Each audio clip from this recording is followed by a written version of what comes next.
이런 거 다 조회할 수 있는 거예요. 그렇게 해서 찾아내서 할 수도 있어요. 왜냐면 이 사람 보통 숨기는 경우들이 많거든요. 내 재산 뭐가 있는지.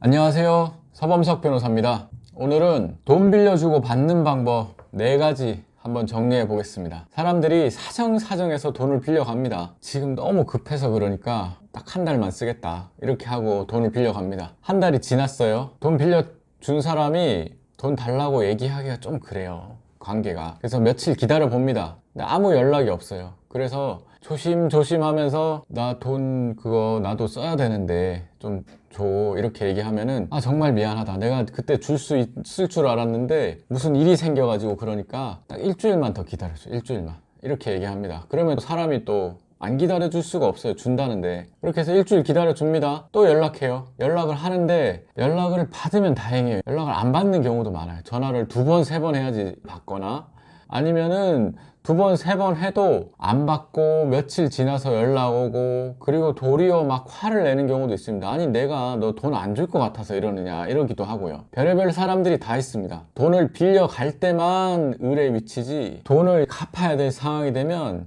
그 사람이 갑의 위치가 됩니다. 대부분 이런 레파토리예요, 돈을 빌려주고 못 받는 사람들은. 그래서 우리가 부모 자식 간에도 돈 거래 하지 마라 이런 말이 있나 봅니다. 어쨌든 이렇게 돈 빌려주고 못 받고 있을 때 어떻게 해야 되냐 생각을 하면은, 사람들이 의외로 이 방법을 더 먼저 생각합니다. 사기죄로 고소하는 거. 다른 사건으로 저를 찾아오셨던 분들도 돈 빌려주고 못 받았을 때 저한테 연락이 와서, 제가 경찰 출신 형사 전문 변호사라서 그런지 변호사님 돈 빌려주고 못 받고 있어요, 사기죄로 고소하고 싶어요, 이렇게 해서 연락 오는 분들이 많아요.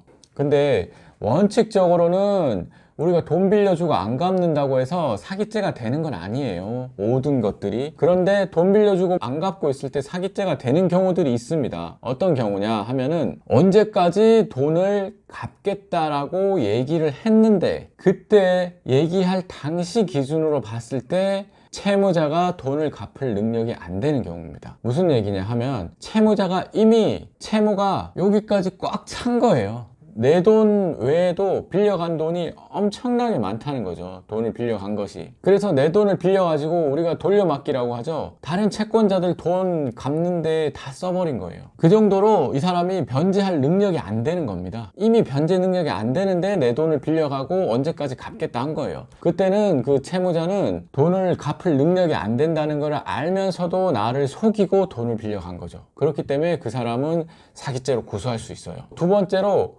용도 사기라고 하는데요, 이 사람이 A라는 용도로 돈을 빌려간 거예요. 채권자 입장에서는 그 A라는 용도로 빌려가기 때문에 돈을 빌려주는 거예요. 근데 채무자는 돈을 다른 데 써버린 거예요. 이런 경우에도 우리가 사기죄로 고소할 수 있어요.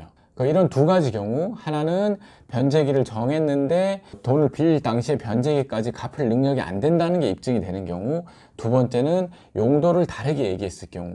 이런 경우에 돈을 빌려가고 안 갚았을 때 사기죄로 고소할 수 있습니다. 그리고 우리가 2번째로 생각할 수 있는 것은 가압류 거는 겁니다. 돈을 빌려가고 소송을 거는 거, 민사소송을 거는 걸 생각을 하죠, 보통. 근데 민사소송을 걸기 전에 가압류 거는 겁니다. 가압류 안 걸어놓으면 소송하는데 6개월, 1년 걸리고, 항소하면 2년, 3년 걸리는데 그 사이에 재산 다 처분해버리면 어떡하냐는 거죠. 그렇기 때문에 가압류 거는 거예요. 제일 먼저 하는 거는 부동산입니다. 내가 그 사람 채무자 부동산이 있는 걸 안다, 그러면 부동산에 거는 게 제일 확실합니다. 살고 있는 집이 있다, 그럼 거기에 거는 거죠. 그게 더 좋아요, 부동산에 거는 게. 부동산에 거는 거 말고 채권 가압류라는 것도 있는데, 이거는 뭐냐 하면은 통장을 가압류를 걸거나, 아니면은 살고 있는 집이 있는데 주소지는 맞는데 부동산 등기부 등본을 떼보니까 명의가 다른 사람 명의예요. 그럼 뭐예요? 전세, 월세죠. 그러면 전세 보증금, 월세 보증금 있겠죠. 이것도 채권이에요. 그 채권에다가 가압류를 거는 겁니다. 전세 보증금,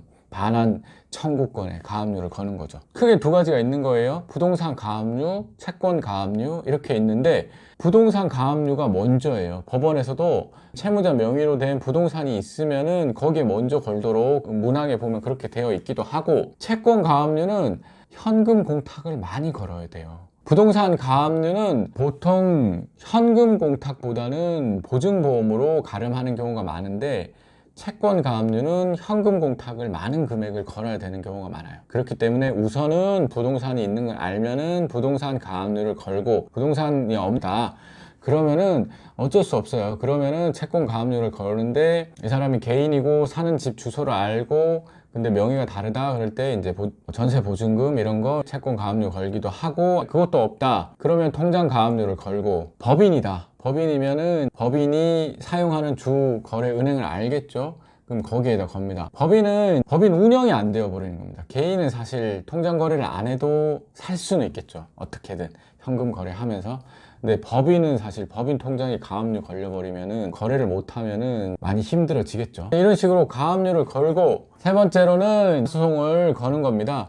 가압류 거는 거는 임시적인 방편이고요. 본안 소송을 제기를 해서 승소해서 확정 판결을 받아서 그걸 가지고 집행을 해야 되는 거기 때문에 소송을 해야 됩니다. 소송을 해서 재산이 있는 것까지 안다면은 실제로 압류를 하고 부동산 경매를 걸고, 그렇게 해서 재산을 확보해서 빌려준 돈, 떼인 돈을 받아오는 거죠.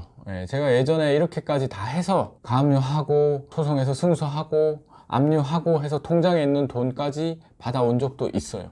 그때는 좀 기분이 좋죠.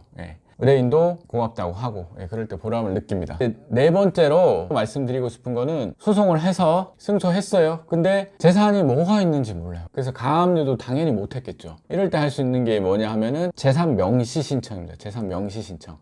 그리고 재산 조회 신청. 이 두 가지가 있는데, 재산 명시 신청은 채무자한테 네 재산 뭐가 있냐라고 하면서 신청을 하는 겁니다. 그러면 법원에서 그거를 보내고, 내 재산 뭐가 있습니다 하면서 써가지고 법원에 내야 되고, 재산 명시 기일에 출석해가지고 내 재산 이런 거 있습니다 라고 하면서 얘기도 해야 돼요. 이때 거짓말 하면은 처벌도 받습니다. 이 사람이 이렇게 해서 재산 명시 기일 출석해서 내 재산 뭐가 있습니다 라고 다 써냈는데 아무 집행할 재산이 없어요. 그럼 어떻게 해야 되냐? 이때 재산 조회 신청을 하는 겁니다. 재산 조회 신청은 뭐냐 하면은 그 사람 명의로 된 부동산, 자동차, 보험, 예금 이런 거 다 조회할 수 있는 거예요. 그렇게 해서 찾아내서 할 수도 있어요. 왜냐하면 이 사람 보통 숨기는 경우들이 많거든요. 내 재산 뭐가 있는지. 제가 좀 전에 말씀드린 거, 재산 찾아내서 통장에서 돈 빼내왔다는 거, 이거는 재산 명시 신청을 했는데 거기에 응하지도 않은 거예요. 그래서 어쩔 수 없이 우리가 재산 조회 신청을 했고, 그랬더니 통장에 돈이 조금 있는 게 발견이 된 거예요. 그래서 압류를 걸어서 우리가 돈을 받아온 겁니다. 근데 정말 럭키했던 거는, 그 사람이 자기 통장에 압류가 걸린 줄 모르고 돈을 더 넣었어요, 거기다가. 그래서 빌려준 돈, 우리 원금을 다 찾아올 수 있었어요. 이런 운 좋은 케이스도 있지만 잘 안 되는 경우들도 있어요. 그래서 사실은 민사소송해서 가압류 거를 재산이 뭐가 있는지도 모르고, 그래서 본안소송 했는데 재산 명시, 재산 조회 신청 다 했는데 아무것도 안 나오고, 그러면은 이제 시간만 쓰고 에너지 쓰고 너무 힘만 들고 이렇게 끝나는 경우들도 있거든요. 그래서 사람들이 이런 얘기들을 주변에서 듣고서는 사기죄로 이제 고소를 하려고 생각을 하는 겁니다. 사실 사기죄로 고소를 하는 게 원칙적인 방법은 아니에요. 우리가 사기죄로 고소를 하는 거는 사람을 처벌해 달라는 거기 때문에 빌려준 돈 받는 방법을 위해서 얘기를 할 수 있는 건 아닙니다, 원칙적으로는. 그런데 세상에 이제 착한 사람도 있지만 나쁜 사람도 있잖아요. 자기 사기 쳐놓고서는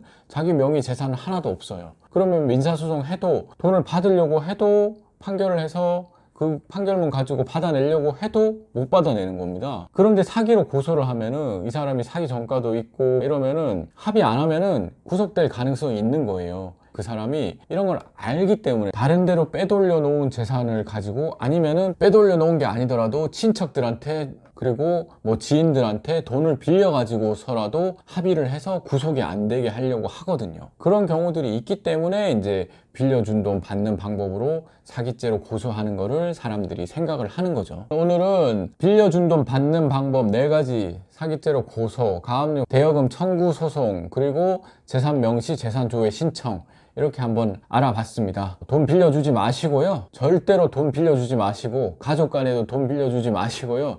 돈 빌려줬다 그러면은 이 영상이 도움이 되셨으면 좋겠습니다. 이 영상이 도움이 되셨으면 구독, 좋아요 부탁드립니다. 감사합니다.